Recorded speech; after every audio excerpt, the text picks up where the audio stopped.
તો આ તરફ ગીર સોમનાથના ગોવિંદપરા ગામે મનરેગા જે યોજના છે તેના કૌભાંડમાં સરપંચ અને ઉપસરપંચ વિરુદ્ધ ગુનો દાખલ થયો છે।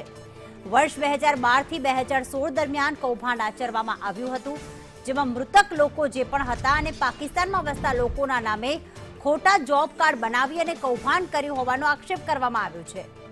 પોલીસે સરકારી નાણાંની ઉચાપત મામલે ગુનો દાખલ કરી વધુ તપાસ હાથ ધરી છે। રાકેશ પરવડા અમારી સાથે જોડાઈ ગયા છે। રાકેશ, આખું કૌભાંડ આચરવામાં આવ્યું છે વર્ષ 2012 થી 2016 સુધી, એટલે 4 વર્ષ દરમિયાન અને 10 વર્ષ પહેલા। હાલમાં ગુનો દાખલ થયો છે, શું કાર્યવાહી કરવામાં આવી રહી છે? વેરાવળ તાલુકા વિકાસ અધિકારી રાજેશ તિલાવત દ્વારા પ્રભાસ પાટણ પોલીસમાં ફરિયાદ નોંધાવવામાં આવી છે। ગત રાત્રિના પ્રભાસ પાટણ પોલીસે ગોવિંદપરાના તત્કાલીન સરપંચ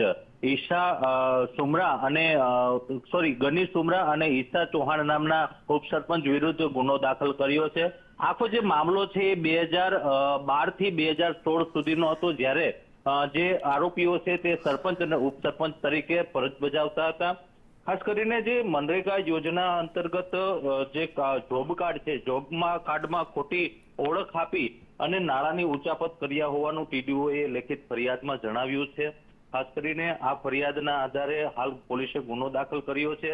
મહત્વની વાત છે કે જે ટીડીઓએ ફરિયાદ નોંધાવી છે તેમાં જોબ કાર્ડમાં જે અમુક લોકો પાકિસ્તાનમાં વસવાટ કરે છે, અમુક લોકોના અવસાન થઈ ચૂક્યા છે, અમુક લોકો નોકરી કરે છે, અમુક લોકો ધનાઢ્ય લોકો છે, આવા લોકોના નામો હતા જે તપાસમાં સામે આવ્યા છે અને હાલ પોલીસે આ મામલે તપાસ હાથ ધરી છે। કોઈ આંકડો સામે આવ્યો છે કે કેટલા જોબ કાર્ડ બનાવવામાં આવ્યા હતા આ રીતે નકલી અને કેટલા રૂપિયાની ઉચાપત થઈ છે?